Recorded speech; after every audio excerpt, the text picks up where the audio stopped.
All right, so welcome to another deep dive. I'm excited for this one. Me too.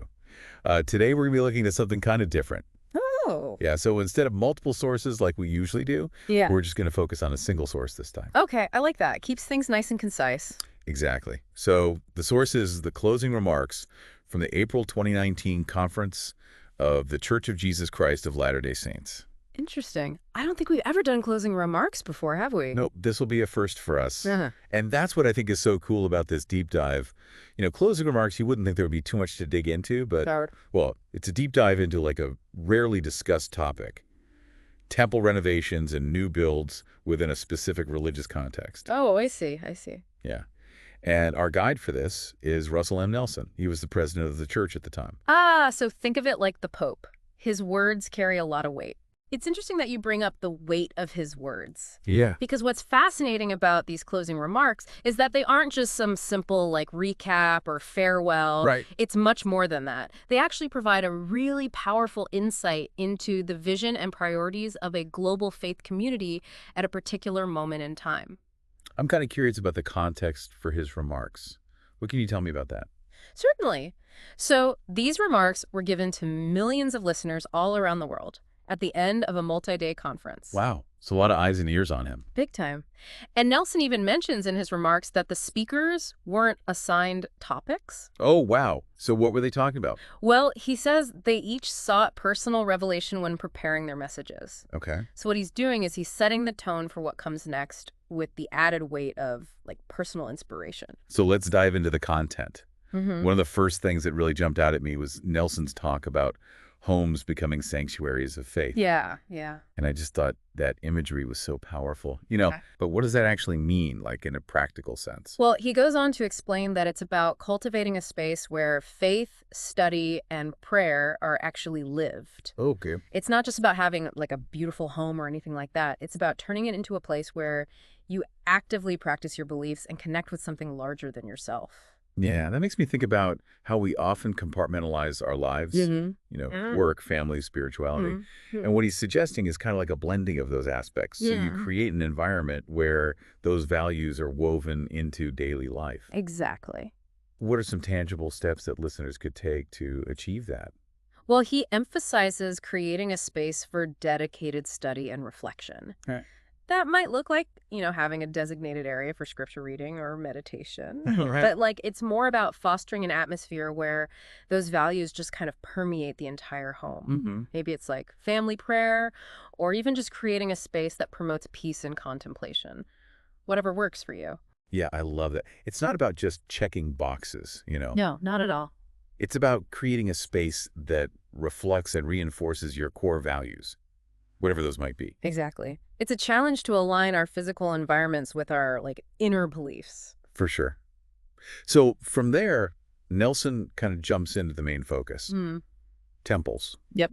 Now, for anyone listening who might be unfamiliar with this faith, temples aren't like your typical Sunday worship spaces, right? Right. Can you explain what makes them unique? You're right. They are very distinct. Think of them more as sacred destinations that are reserved for specific ceremonies and rituals Okay. that are central to Latter-day Saint beliefs. So unlike the regular meeting houses that they use for weekly services, Exactly, yeah. temples are where members would participate in things like ordinances like eternal marriage and baptisms for the dead, which are all practices that are deeply tied to their beliefs about family and eternity. Yes, very much so. Nelson even refers to these temples as monuments to faith and stunning jewels in the crown of pioneer achievement. I love that. It's beautiful imagery. And it sounds like he's not just talking about physical buildings when he says that, Right. but he's also talking about the legacy and heritage associated with them. Yes, precisely. He's emphasizing the sacrifice, the community effort, and the deep connection between these structures and the history of the faith itself. Yeah, it sounds like he's highlighting the tangible representation of a faith that was quite literally built from the ground up by these early settlers. Exactly. And that leads us perfectly into his major announcement, which is a wave of temple renovations. I was going to say, that was a big one. Oh, yeah, huge. And not just a few. We're talking multiple temples, including some of their most iconic ones. Wow. So the question is, why this focus on renovation? And why now? Well, he outlines several reasons. First, Preservation is key. Wow. These are historic buildings. They require upkeep. Right. He also talks about refreshing them, making sure that they remain functional and aesthetically pleasing for modern worshipers. Okay, yeah, that makes sense.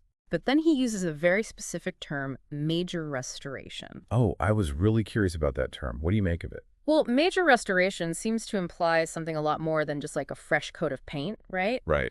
It suggests maybe like a return to original designs or practices Yeah. that may have been altered over time.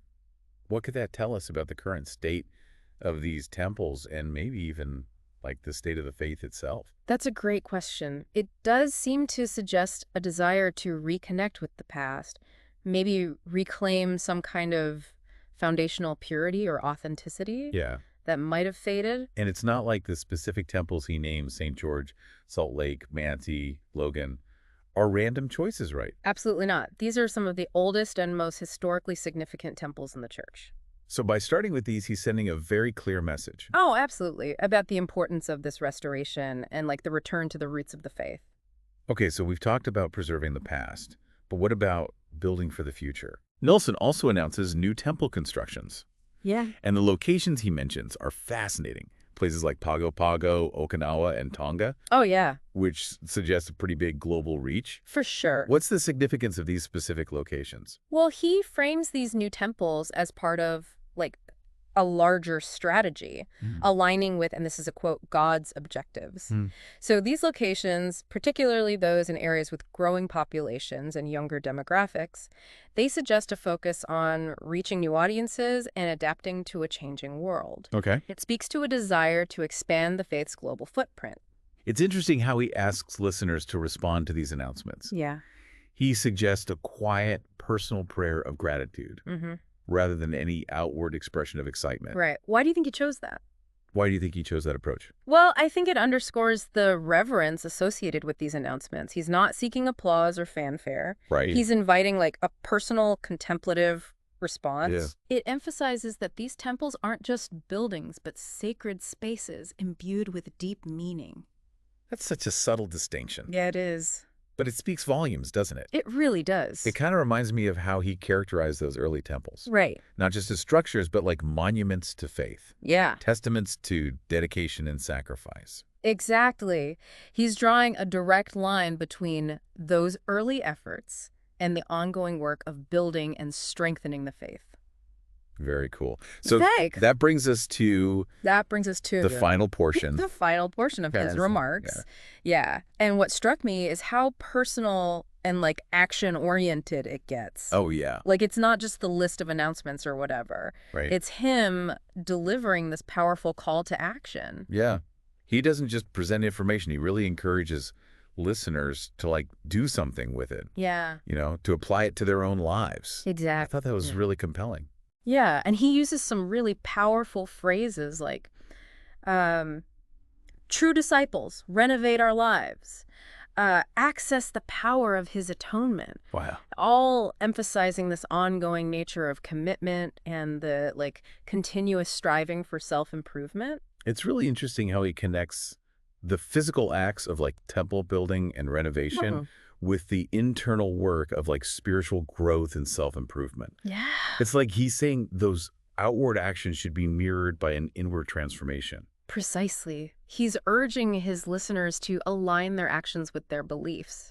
Yeah. And to dedicate themselves to something larger than themselves. And I think even though the context is clearly rooted in his faith, Right. that message has like a universal appeal, wouldn't you say? Oh, totally. The idea of striving to be better, a better version of yourself, of dedicating yourself to something greater than yourself, that resonates regardless of your background or beliefs. It reminds me of something we touched on earlier. Oh, yeah. The concept of major restoration. Do you think this call to action, this emphasis on personal renovation, could also be part of that larger restoration effort? That's a really insightful connection. It suggests that the revitalization of these physical structures goes hand in hand with a revitalization of the individuals within the faith. Exactly. And maybe it even goes beyond just, the confines of a specific religion. Right. If we think about our own lives as those temples he describes, Yeah. what aspects might need renovation or rebuilding? That's a great question. Like, if our lives were temples, where would we start with those renovations? What habits need a fresh coat of paint, so to speak? Maybe it's a relationship that needs mending, Yeah. a bad habit that needs breaking, Mm-hmm. or even just like a commitment to learning something new, Right. to expanding our horizons. Yeah, those are great examples. And it's really fascinating how Nelson ties this concept of personal renovation back to those like grand temples. He doesn't just present it as a metaphor either. Yeah. He suggests a real connection between the physical and the spiritual. It's like the act of caring for these sacred spaces can inspire us to care for ourselves in a similar way. Exactly. It makes me think about the amount of detail and precision that goes into temple construction and renovation. Oh, yeah. It's not just a quick fix. No. It's this really meticulous process that's focused on preserving the integrity of the original design and purpose. Mm-hmm. Yeah. And I feel like maybe that same level of care and attention could be applied to our own personal growth. I see what you mean. Instead of just quick fixes or temporary solutions, maybe it's about approaching our personal development with that same sense of dedication and commitment. Right, recognizing that like real transformation, it takes time, It does. effort. So, as we wrap up this deep dive into Russell M. Nelson's closing remarks, Yeah, I'm left with a newfound appreciation for the power of symbolism. me too. Mm. Who knew that temples could offer such a rich metaphor for our own lives? It really is a testament to the power of language Yeah. and the way that a skilled speaker can connect seemingly disparate ideas to convey a deeper message. Absolutely. And I think what's so impactful about his message is that it goes beyond the boundaries of any one specific faith. Mm-hmm. The call to personal renovation, to aligning your actions with your values, that's something that resonates with everyone. It really does. It's a great reminder that personal growth is a journey. And just like these historic temples, we have the power to shape and reshape our lives into something truly remarkable. Couldn't have said it better myself. It really is an intriguing question, isn't it? It is. What areas of our lives have we kind of just neglected? What foundational elements need bolstering? Yeah, and it really challenges us to kind of examine our habits or relationships or values, identify those areas that might need a little more attention and care. For sure. It's almost like taking stock of our personal inventory, right? Yeah. What needs just a little touch-up, what needs a complete, overhaul. Right. Exactly. Maybe it's that creative project we've been putting off. Yeah. Or that relationship that needs a little more nurturing. Or even just taking some time for personal reflection and growth. Those are great examples. Yeah. And it's fascinating how Nelson ties this concept of personal renovation back to these grand temples, He doesn't just present it as a metaphor. He really suggests a real connection between the physical and the spiritual. Yeah. It's as though the act of caring for these sacred spaces can inspire us to care for ourselves in a similar way. That makes me think about all the detail and all the precision that goes into temple construction and renovation. Absolutely. It's not just a quick fix.